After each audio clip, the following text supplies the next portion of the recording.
vez em quando surgem pessoas que desafiam a lógica e nadam contra a maré, pondo em risco suas carreiras e até sua vida. Hoje iremos descobrir todos os fatos sobre a vida e a morte do maior rap do mundo, Tupac, assassinado covardemente em 1996.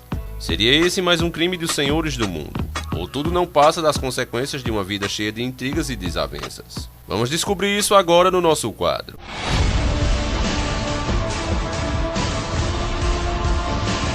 Senhores do mundo. São muito poucos os artistas que têm a coragem de passar mensagem em suas obras sobre o controle da indústria. E desses poucos que têm essa coragem, eles fazem porque se sentem na obrigação com seu público e com Deus, que tem que fazer. Eles falam na maioria por meias palavras. Outros cantam temas que parecem ser contra a indústria. Mas tudo fica por aí. Eles não vão mais além disso. Eles sabem muito bem o que pode acontecer com eles se derem um passo adiante.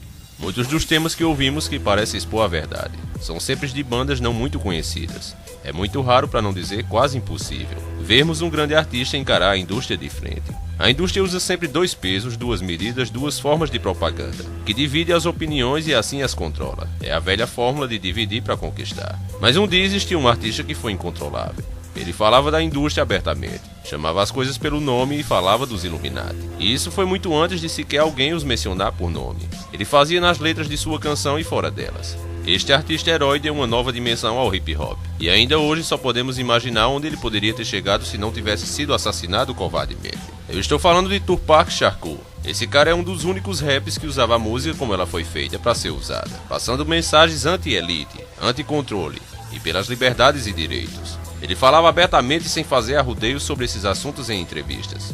Em particular quando começou a falar dos Illuminati, nome que naquela altura muito pouca gente tinha ouvido falar.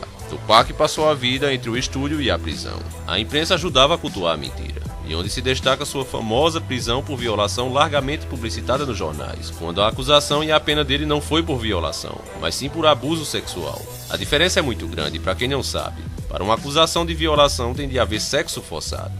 Numa acusação de abuso sexual basta um apalpão. Desde de muito cedo a indústria estava a criar um ídolo, um mito, com a ajuda da imprensa, que sabemos que é uma das maiores ferramentas Illuminati. O mais incrível é que durante a sua pena, os seus álbuns continuavam a vender como se nada tivesse acontecido. As vendas continuavam as mesmas, após ter levado 5 tiros e ter sobrevivido. Esse era um artista que não precisava de promover a sua música entre prisão e fisioterapia. Poucos eram shows ao vivo, e mesmo assim era o mais famoso dos raps, e o que mais vendia. Mas foi após terem tentado assassiná-lo, e depois de o terem colocado na prisão que ele se tornou mais agressivo nas suas músicas e entrevistas contra a indústria. Tupac foi o primeiro gangster rap, e a imagem que a maioria dos raps hoje em dia tentam passar vem dele, dizendo que tiveram uma vida dura nas ruas até chegarem onde chegaram, quando isso não é verdade. A grande maioria teve vidas privilegiadas em famílias de classe média. O game GTA San Andreas do PS2, por exemplo, também trabalha a favor dos senhores do mundo. A indústria é uma só, e controla tudo. Eles fizeram questão de fazer um personagem para degrenir Tupac. Quem jogou vai lembrar do personagem Oglock, que era um ex-presidiário, dava a bunda na prisão. Era um rapper sem talento, trapaceiro e covarde, arrogante e traidor. Sem dúvida, no game, o Orlock é um dos personagens mais safados do game. Você até faz uma missão para roubar um livro de rimas do Mad Dog, um artista de verdade, para dar para ele. Ele plageia e fica famoso assim. Essa elite maldita não brinca em serviço quando eles querem manchar uma pessoa. Eles usam todos os meios possíveis. Desenhos animados, séries de TV, programas ao vivo, programas de auditório, filmes, games, tudo que eles possam usar. Porque tudo está na mão deles. Ninguém faz sucesso sem antes baixar a cabeça para eles. Essa é que é a verdade e me chame de louco quem quiser. Certo dia Tupac deu uma entrevista na prisão e que disse: "Só posso desaparecer morrendo, e mesmo morrendo a minha música viverá para sempre." É interessante que ele se referia à indústria musical sempre como o game, não como um negócio, mas como um jogo, ao qual ele afirma ter vendido a alma em troca de mulheres e bens materiais. Ele dizia que agora estava preso nesse mesmo jogo, querendo mudar, mas não podendo. Acho que game é a melhor definição da indústria, pois é mesmo um jogo pelo controle de opiniões e mentalidades, mas um jogo viciado que só a elite pode ganhar. Artistas e amantes da música são sempre meros peões, o que os céticos não entendem e preferem ignorar por pura covardia. É que existe uma crença por parte de uma pequena elite global, em cima de religiões antigas que têm deuses pagãos e demônios como senhores. Se a entidade em si existe ou não, aí é problema seu acreditar ou não. Mas o que você tem que enfiar de uma vez por todas em sua cabeça, eu canso de dizer isso, é que existem pessoas que acreditam nelas. E são elas que dominam o nosso planeta através da indústria. E sendo assim, ou você entra na deles, ou nunca vai ter a chance de mostrar o seu talento por melhor que você seja. É aquela história das portas estarem fechadas para você. E saiba bem você que está disposto a entrar. Existe um problema. Uma vez dentro, você jamais pode sair. Você só sai pelo caixão. Tupac sempre tentou separar os verdadeiros raps dos falsos, sem nunca referir nomes. Ele não queria impor uma teoria. Ele queria que as pessoas buscassem informação e chegassem a uma conclusão por elas mesmas. Ele dizia: preste atenção nas letras das músicas. Pense sobre elas. E se você as acham reais, então deve apoiar os músicos que acha verdadeiros. Disse que não é uma questão de abanar a cabeça ao ritmo de uma batida do qual você gosta, mas sim perceber a mensagem que acompanha essa batida. Isso é o importante. Foi durante esse tempo na prisão que ele resolveu voltar mais forte e vingar-se da indústria, que o atacava constantemente. Foi nesta altura que começou a falar dos Illuminati, da sua agenda que nas músicas ou letras, das quais um verso significa mais ou menos: só me dizem que os Illuminatis para tomar o meu corpo para o sono. Ele levantou também em entrevista uma questão pertinente. Como é que na sociedade ninguém fala dos Illuminati e os caras na prisão falavam disso o tempo todo? Como é que aqueles carinhas na prisão, que mal sabem ler, sabem o que são os Illuminati? Quem lhes disse? A resposta não foi lhe dada porque a pergunta é retórica, mas na verdade a resposta é bem simples, pois só fala desse assunto quem não tem nada a perder. Quantas pessoas aqui vendo esse vídeo não sabem que seus patrões são corruptos e se calam? Elas não querem perder os seus trabalhos, mas daí são pisadas uma vez, 2 vezes, 3 vezes, e só quando alguma perde um emprego aí sim começa a meter a boca no trombone. É sempre assim, elas já perderam tudo o que tinham a perder. Só que no caso, quando é falado sobre um Illuminati, a mídia já vem trabalhando a nossa cabeça. Ela já nos ensinou que as pessoas que fazem isso devem ser tratadas como loucos, e assim vem sendo feio. Aquele que está caladinho e se submete a criticar quem fala a verdade. Põe a dúvida em sua mente. Esse é rotulado como pessoa normal. O louco é aquele que tenta mostrar a realidade a você. E o pior é que nós chamamos isso de racional. E ainda nos achamos inteligentes por pensar assim. Uma das frases de Tupac que eu gosto muito: ninguém pode afirmar querer mudar o mundo, mas individualmente podemos semear o conhecimento, espalhar a informação que levará a que ele mude. Nesta nova linha de intervenção musical de Tupac, ele tornou os Illuminati o seu alvo pessoal, tendo adicionado a letra K ao nome da organização, Killuminati, somando as palavras Kill mais Illuminati. Ele achava que assim poderia destruir o grupo. Como Kill significa matar, ficou matar Illuminati. E no inglês fica Illuminati mata. Eles tentaram matar-lhe uma vez, mas apesar de terem dado 5 tiros nele, Tupac ainda sobreviveu, mas eles tentariam de novo. Infelizmente, o segundo atentado contra sua vida foi um sucesso, e os Illuminati marcaram esta morte rodeada do simbolismo que tanto gostam, deixando para ser interpretado a simbologia dos Illuminati e os modos operatos do grupo, tal como qualquer serial killer. Eles deixam a sua marca. A maçonaria Illuminati não é exceção.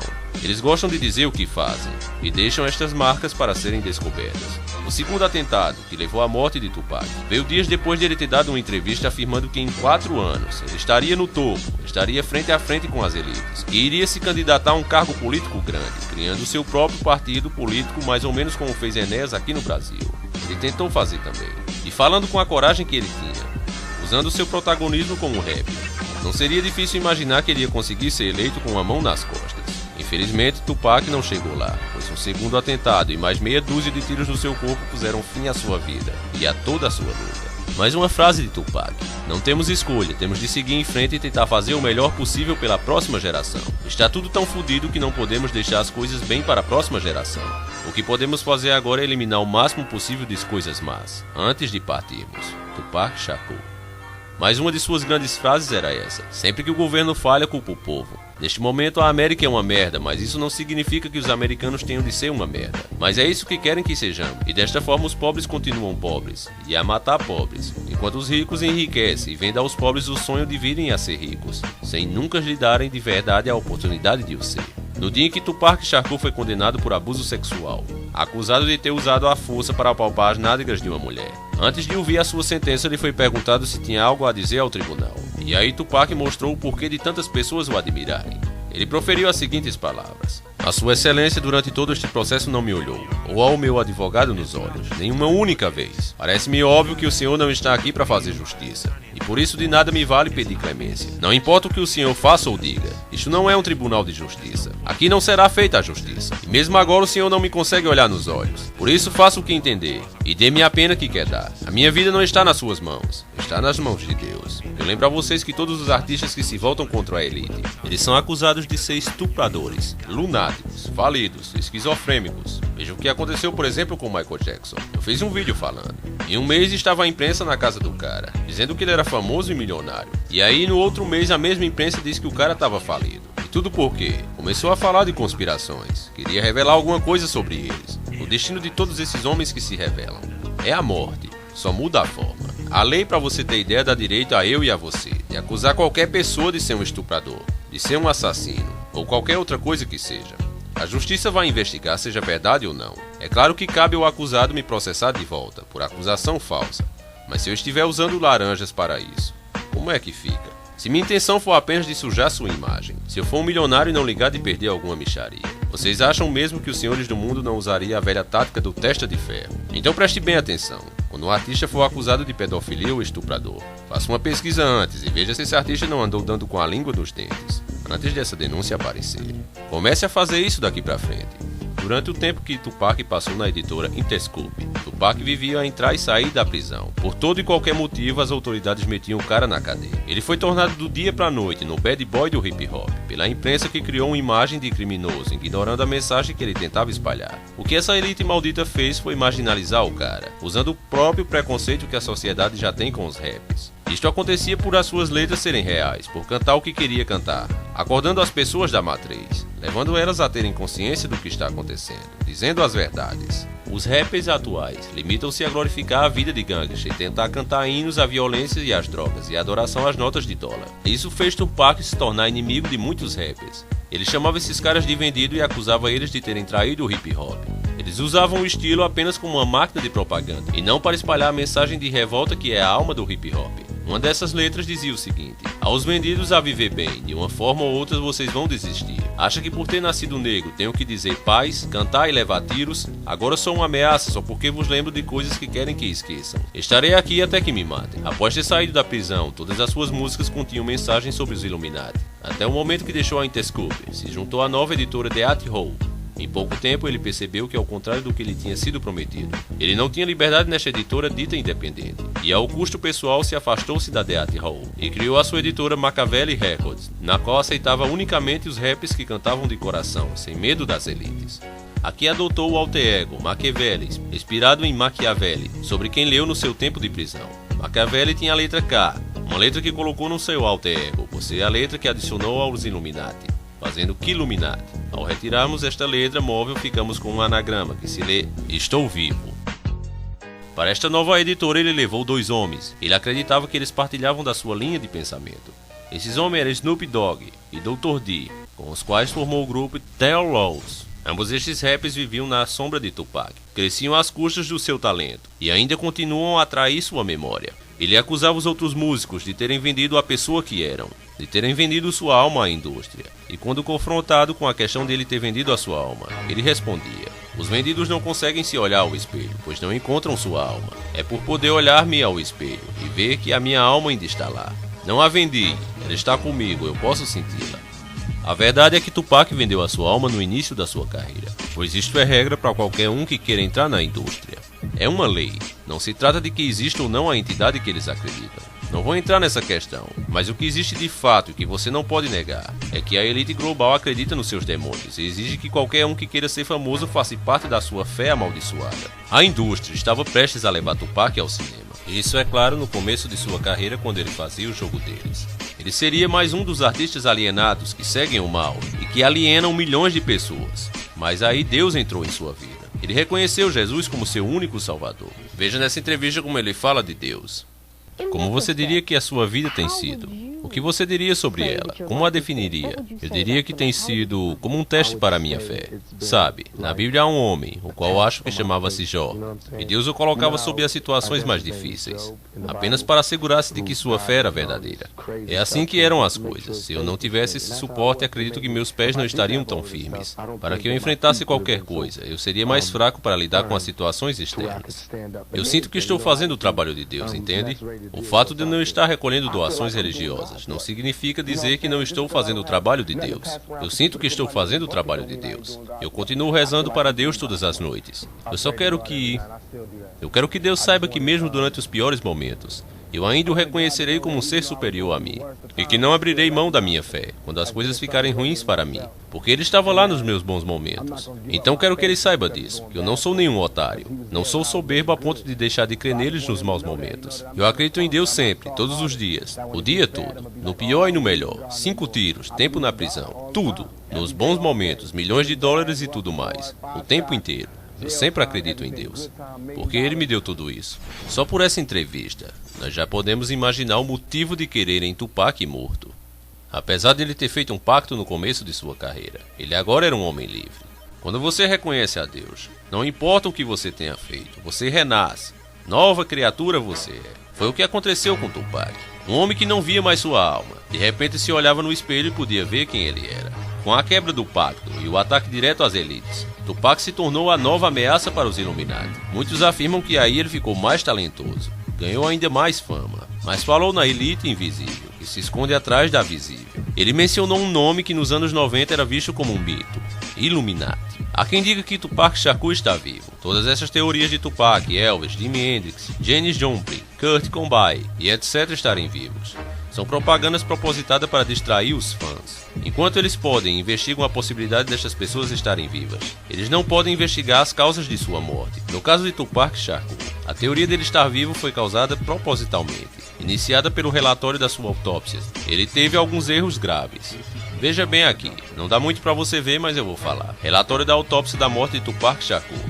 Diz que Tupac tem 72.00 Inc., 1,82 m de altura. Que Tupac tem 215 lbs, 97,5 kg de peso.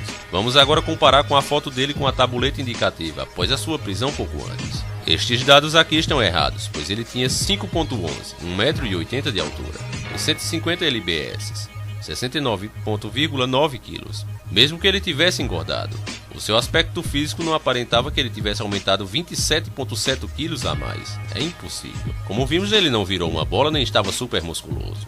Mas vamos dizer que sim. Certamente uma pessoa não pode crescer 2,5 centímetros. Estes erros foram possivelmente colocados ali de propósito, para criar o mito e distrair as pessoas sobre a morte, fazendo que elas vão buscar provas que ele está vivo. Tupac está morto, e mesmo que não estivesse, a autópsia, que é obrigatória, certifica-se que ninguém vai parar na cova em estado de catalepsia, pois se não morreu antes, morre durante. Não há dúvida. Quando alguém me fala sobre a possibilidade de um Michael Jackson, por exemplo, estar vivo, um Tupac, isso chega a magoar, pois eu que faço um trabalho sério, já recebi dezenas de pedidos com esses assuntos, com certeza daria muitos views, mas eu não estou aqui para alienar vocês ainda mais, em troca de views ou doações no Patreon. Jamais eu farei um vídeo que prejudique o entendimento de vocês. Essas teorias são feitas com esse propósito, e elas são traçadas pela elite global. Elas visam alienar e distrair vocês, e que nós chamados maldosamente de conspiradores pela imprensa. Quando fazemos esse trabalho, um trabalho em troca de views, um trabalho que nós não acreditamos, mas fazemos porque vai dar audiência, aí nós somos vistos como doentes mentais, e aqueles que acreditam em nós também. E eu não faço isso com o meu público. Eu não caio nessa, e não faço o jogo deles. E é por isso mesmo, pessoal, que embora eu tenha muitos pedidos, eu não farei. Não me vendo por views, não me vendo por doações. E nem tenho medo de falar o que eu acho. O Nome Encarando não tá aqui nesse canal apenas por enfeite. Quem acompanha sabe muito bem disso. Então aqui vai a minha opinião sobre Tupac. Ele está morto. Parem de falar bobagem que ele está vivo, pois isso é o que a elite quer. Isso não faria sentido pelas atitudes do próprio e pela missão que ele vinha realizando. Para reforçar um pouco mais essa teoria, vamos entender o que se passou antes de Tupac morrer. O seu empresário era Suge Knight, um homem com um longo cadastro criminal e dono de 50% da Death Row Records. Um dos crimes que ele cometeu foi o de ter sob ameaça obrigado Vanilla Ice a assinar um documento que lhe dava direito sobre os royalties da música Ice Ice Baby, uma música recordista de vendas e o primeiro single hip hop, o número 1 da Billboard. Foi com estes royalties que Suge passou de um mero criminoso a um multimilionário. Este empresário tinha controle sobre Tupac Shakur, Snoop Dogg e Dr. Dre. Dr. Dre foi o primeiro rapper, para quem não sabe, a assumir-se como membro da maçonaria americana. Dr. Dre deixou este empresário e criou a sua própria editora, a Suge Knight. Disse que não queria saber quem o deixava, pois ele só se importava e precisava de Tupac Shakur. Esse Suge Knight tinha um inimigo, e esse inimigo era Puff Daddy, hoje conhecido como P. Diddy, pois ele também era empresário de vários raps. Esta guerra levou Suge a convencer Tupac a entrar num jogo, o da rivalidade entre os rappers da costa leste contra a oeste. Guerra esta que era uma farsa, era uma guerra de palavras e publicidade que ajudava ambos os lados a vender mais. Uma tática muito usada pelos youtubers do Brasil. algum tempo antes da morte de Tupac. Ele mesmo deu uma entrevista alegando que toda aquela guerra era uma farsa, enquanto Tupac explicava que tudo aquilo era um golpe publicitário, e não existia de fato ódio entre as gangues. Observe quem está do lado dele. É o Snoop Dogg. Reparem bem na cara dele, a expressão de quem quer cagar o tempo todo. Torando o maior aço. Ele tá com aquilo que não passa um cabelo. E sabe por que ele está assim? Ele sabia o plano dos Illuminatis. Como Tupac estava revelando que todo aquele ódio que a imprensa falava entre gangues era tudo um teatrinho armado pelos empresários. Os senhores do mundo tinham que agir rápido e matar Tupac antes que o povo acreditasse nele. Exatamente 2 dias depois de negar e expor a farsa, Tupac foi alvejado com 12 tiros, sendo que 5 ceifariam a sua vida. A cara do Snoop Dogg aí não deixa dúvida que ele sabia o que ia acontecer. De fato, não existia guerra de raps da costa leste contra a oeste, mas existia sim um perigo para Tupac: os Illuminati. Esta foi a última foto tirada de Tupac 20 minutos antes do atentado. Ele está dentro do carro de Suge Knight, que era o motorista. Após a morte de Tupac, The Notorious Big era apontado pela imprensa como um dos suspeitos, devido à rivalidade mentirosa que eles tentavam ainda fazer o povo acreditar. Como resposta, Big deu uma entrevista onde ridicularizou o assunto. Vejam bem aqui que este homem ao lado de Big é Puff Daddy, e vejam bem a cara dele. Ele está como Snoop Dogg estava do lado de Tupac na entrevista anterior. Ele está assustado, desconfortável, nervoso, com aquilo que não passava um cabelo. Ele sabia o que também ia acontecer com Big, e estava falando demais. Essas expressões tão idênticas até me faz pensar: será que esses caras sofrem um tipo de lavagem cerebral? Um tipo de hipnose, sei lá? Eles não parecem ficar em si. Big aqui estava falando do primeiro atentado contra Tupac, quando ele também foi atingido com 5 tiros. Só que ali ele, graças a Deus, sobreviveu. E ainda com energia para dar essa resposta aos Illuminati.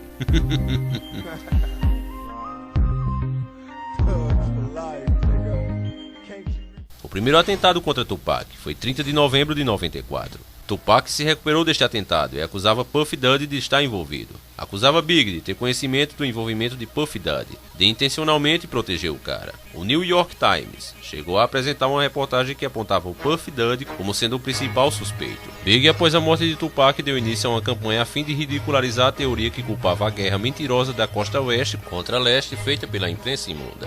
Ele também frequentemente lamentava a morte de Tupac, o que mostrava claramente que de fato Tupac não estava mentindo, nem ele. Não existia essa guerra que a imprensa falava. Isso não agradou os Illuminati. O mataram 6 meses depois da morte de Tupac. E ainda apesar de tudo isso, acreditem vocês que existem pessoas que não acreditam na existência dos Illuminati. Será que tudo isso é de fato uma coincidência? Antes de todo esse rolo, Big e Tupac já tinham sido amigos e trabalhado juntos. No fundo, a guerra era unicamente na imprensa, e só alimentava a indústria da música. Após a morte de Big e durante a investigação policial, um detetive investigava a ligação entre os 2 atentados. Mas depois parou, não deixava um cara investigar. Isso foi notícia também. Este agente afirmou que todas as provas apontavam para o envolvimento de Suge Knight e Puff Daddy. Ou seja, estes 2 empresários que se odiavam eram os responsáveis pela morte dos seus discípulos. Irônico demais para não estarem a receber ordens superiores. E nós sabemos de quem vêm essas ordens. Ele referiu até uma denúncia feita por Snoop Dogg, que foi mantida fora da investigação na morte de Tupac. Snoop Dogg teria dito que sabia quem matou Tupac. Snoop Dogg disse várias vezes que foi Suge Knight que matou Tupac. Snoop deixou Suge e a sua editora tentando criar sua própria editora. Durante anos, Snoop continuou o acusando em suas músicas e em entrevistas. E este, como resposta, limitava-se a acusar Snoop de ser informante da polícia, o que é completamente irrelevante. Até 2005, Snoop acusava Suge de ter morto Tupac, e certo dia calou-se e nunca mais tocou no assunto. Neste dia, Snoop passou a mostrar que estava completamente sob o controle daqueles contra quem Tupac lutava, e a recompensa do seu silêncio foi o sucesso, sendo hoje um dos maiores rappers mais poderosos da indústria. Essa foto aqui não nega que ele faz parte agora da elite. Por outro lado, em troca do seu silêncio e colaboração, Puff Daddy é hoje tal como Snoop Dogg, um dos rappers mais influentes, e junto estes 2 homens controlam o lado leste e oeste. Cide até a súbita maçônica Jay-Z. Jay-Z é um dos assumidos membros da maçonaria americana. Apesar de ser rap já nos tempos de Tupac e Big, foi só após a se assumir maçom que começou a ter o sucesso incompreensível que tem hoje. Muitos se perguntam qual é a lógica de um grupo poderoso como a maçonaria Illuminati se preocupar com um simples rap ao ponto de querer o morto. A resposta já tinha sido dada pelo próprio Tupac numa música. Pois é isto mesmo, enquanto ele era um simples rapper ninguém queria saber dele, mas quando se tornou num rap que acordava consciências, então passou a ser uma ameaça à indústria. Tupac jogou o jogo de vendas de leste contra oeste, mas era uma guerra de bairros, uma brincadeira. Ele nunca atacou o Big como atacava rappers como Jay-Z, Nas e Prodigy, rappers 100% controlados pela indústria, que se venderam sem oferecer resistência. Podem alegar que Prodigy canta contra a nova ordem mundial, mas isso é teórico, é agenda. Prodigy, antes de usar esse nome, não confundir com o grupo eletrônico Prodigy, autores dessa canção.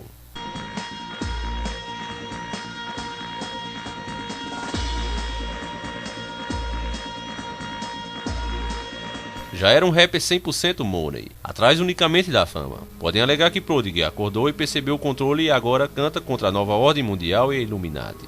Mas quem melhor para explicar a função de Prodigy do que o Papa da Maçonaria? Albert Piker, o Papa da Maçonaria do século XIX, é um dos homens mais perigosos de todos os tempos. Disse ele: "Nós demos sempre ao povo seus heróis, damos os heróis a cada facção, a cada lado de um conflito. E quando as pessoas ouvem essa pessoa dizendo as coisas certas, elas irão segui-la. E nós esperamos e voltamos a guiar estas pessoas, dizendo, faz isto ou aquilo. E eles fazem. Nós, a maçonaria, damos o nosso poder aos heróis autorizados. É isso que Prodigy é. E é por isso que quando você ouve uma música anti-nova ordem mundial, não deve pensar que essa banda é honesta. E neste saco inclui bandas como uma ou mais música anti-Illuminati. A nova ordem mundial como Muzzle e Gamma Ray. Jay-Z e Dr. D são maçons que têm música anti-Illuminati. No caso do primeiro, ela foi emprestada por Prodigy, que fala de Jay-Z como sendo a voz mais real do hip hop, mas é uma coisa que expõe Prodigy como farsa.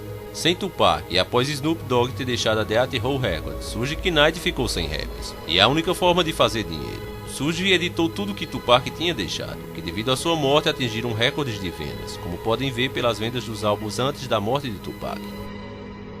A lista não mente, e depois de sua morte ele vendeu muito mais. E não estamos falando de milharias de venda. Estamos falando de 12 milhões de discos vendidos em vida, versus 26 milhões depois de sua morte, tendo em conta que o último álbum que lançou em vida foi perto do momento em que a perdeu. O que é muito interessante é a capa do álbum. Eu acredito que não precisa nem que eu comente. Era como se ele soubesse o que iria acontecer com ele. A capa não mente. Ele sabia que ia morrer, sacrificado por uma causa. Suge Knight foi nesta altura processado pela mulher que investiu na Death Row Records e que tinha 50% da editora, pois ela nunca tinha recebido $1 dos lucros da empresa. Antes de Suge Knight ter sido condenado a pagar a sua sócia mais de 100 milhões de dólares, toda a sua fortuna tinha desaparecido, tendo ele unicamente uma mansão de 6 milhões de dólares, 25 mil dólares em joias. Ele declarou falência e livrou-se das dívidas. Já Suge está hoje preso por diversos crimes violentos, onde se inclui o espancamento do rap Arcon e a violação de liberdade condicional. Cumpriu uma pena de 9 anos, mas está bem, pois só ele sabe onde está sua fortuna de verdade. Lembre-se agora de todas as coincidências apresentadas há uns anos sobre o 11 de setembro, que por mais voltas que se desse, dezenas de fatos iam dar o mesmo número 11. O número 11 é um número que significa destruição na maçonaria Illuminati. No caso de Tupac, isto também está presente, mas com o número 7. Outro número importante para este grupo. A maçonaria diz ser um número que representa a sorte, mas é tal como o número 3. Um número que define o gozo para com as crenças humanas, em particular as religiosas. Estes dados são apresentados unicamente como curiosidade, não servem como argumento factual. O seu último álbum em vida foi Donkey Illuminati, The 7 Day Theoria. Tupac nasceu no dia 16. 1 mais 6 igual a 7. Morreu com 25 anos. 2 mais 5, 7. O seu filme, Tupac, Ressurreição, foi lançado 7 anos após a sua morte. A sua editora cancelou todos os lançamentos de álbuns dele por 7 dias após a sua morte. A companhia de cinema esperou também 7 dias antes de lançar o último filme em que ele participou. No filme Gridlock, Tupac apareceu numa sala, onde na parede estão pintados vários números 7 invertidos. Foram disparados 12 tiros e 5 deles acertaram em Tupac. 12 menos 5, 7. Antes de morrer, ele lutou por 7 dias no hospital contra a morte. Ele foi declarado morto às 4h03. 4 mais 3, 7. De uma sexta-feira 13. E você ainda vai dizer que tudo isso é coincidência. O que eu sempre digo é só uma coisa. Contra fatos não há argumento. Tempos depois, as pessoas foram distraídas da sua morte, pois este vídeo ridículo repleto de mau atores. Tem um ator que afirma que é Tupac. Só engana mesmo aquelas pessoas bobinhas que querem que ele esteja vivo a todo custo.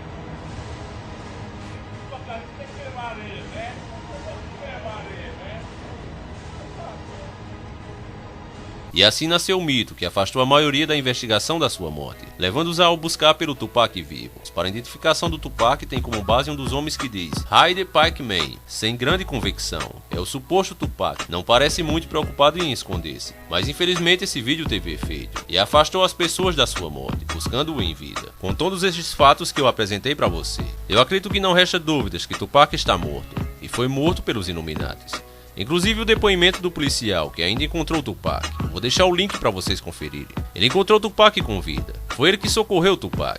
Ele só veio dar o seu testemunho pouco tempo depois de ter se aposentado da polícia. Ele relata que quando pegou o Tupac nos braços, ele disse: "Diga quem atirou em você." As últimas palavras de Tupac foram: "Vá se fuder." O policial disse que não entendeu o porquê. Será que de fato não houve um envolvimento da própria polícia no assassinato do cara? Já que todos trabalham para os Illuminati. E esse policial, sem saber, acabou ouvindo o último protesto de um guerreiro vítima da elite. Como sempre, a mídia acusa o policial de ser um mentiroso, alegando que ele demorou tempo demais para falar sobre o ocorrido. E deve estar atrás de sucesso. Mas nós aqui sabemos que se ele tivesse falado quando ainda era policial, com certeza teria acontecido algum acidente de trabalho com ele, ou simplesmente teria pegado uma doença raríssima. Acredito que esse caso pode ser arquivado como mais um crime dos senhores do mundo. Porém, eu sei que alguns ainda querem acreditar que ele está vivo. Infelizmente, contra isso eu não posso fazer nada. Quando uma pessoa quer se enganar, não há quem possa impedir.